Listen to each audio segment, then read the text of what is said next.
এত পড়াশোনা কইরা এত কিছু কইরা এখন গরু পালন লাগে দেখছি পড়ালেখা কিরম করছে জানাই আছে এর লাগে এখন গরু পালন লাগে। শিক্ষিত যুবক একটা ফার্মিং সেক্টরে যতটা তাড়াতাড়ি সহজ ভাবে মানে জিনিসটা করতে পারে, আর একজন অশিক্ষিত বা মূর্খ লোক অত তাড়াতাড়ি ওই জিনিসটি করতে পারে না। আসসালামু আলাইকুম ভিউয়ার্স। আসলে সবচেয়ে বড় কথা হলো এখন যে বিষয়টা বলতে একটা কথা আপনাদের না বললেই না, কারণ যারা নতুন কইরা খামার করতে চাইতেছে, মানে যে ইয়ং ছেলেবেলেগুলো বা যারা বর্তমানে মানে পড়াশোনা শেষ করছে কইরা সাইরা এইরকম গরুর খামার করতে চাইতেছে, তাদের সমাজের কিছু নির্দিষ্ট কথা যেগুলো আমরা শুনতে হবো সবসময়। এটার কথাগুলো হলো এরকম অনেকটা যে এত পড়াশোনা কইরা এত কিছু কইরা এখন গরু পালন লাগে।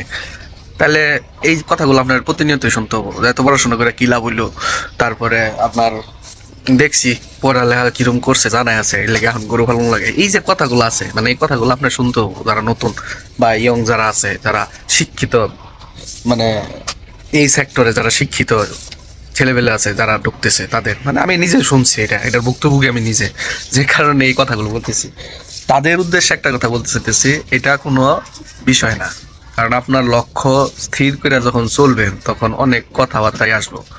একটা জিনিস সবসময় খেয়াল রাখবেন, একজন শিক্ষিত যুবক একটা ফার্মিং সেক্টরে যতটা তাড়াতাড়ি সহজভাবে মানে জিনিসটা করতে পারে, আর একজন অশিক্ষিত বা মূর্খ লোক অত তাড়াতাড়ি ওই জিনিসটাই করতে পারে না। কারণ বাজার ম্যানেজমেন্টটা বুঝতে খুব সহজ হয় আপনার সব কিছু দিক দিয়ে, ট্রেনিং যাই কিছু বলেন। আর যারা অনেক ভালো মানে অনেকে আছে যে তাই বলে কি মূর্খ লোকরা গরু টরু পালে না, পালে, তারা পালতে তাদের ব্যাকগ্রাউন্ড আপনি চেক করে দেখেন, আজ থেকে 20 বছর আগে থেকে গরু পালতেছে। আর আজকে আপনারা নতুন একটা ছেলেবেলেরে দেখেন, ও 2-3 বছরের মধ্যে 4-5 বছরের মধ্যে খামার গেইন করে ফেলতেছে, কিন্তু তার সময় লাগছে 20 বছর। তাহলে এই যে তফাৎগুলো, এই যে খাদ্যের মান নির্ণয়, যাচাই বাছাই, এগুলো থাকবেই, এগুলো নিয়েই। কিন্তু এটার জন্য আপনার কখনো আপনি মনক্ষুণ্ণ করবেন না, আপনি সবসময় চেষ্টা করবেন আপনার সর্বোচ্চটা দিয়ে এই সেক্টরে টিকে থাকার জন্য। ইভেন একদিন অবশ্যই আপনি এটা থেকে সফলতা পাবেন। দেখাবো না কোনো ভিডিওতে।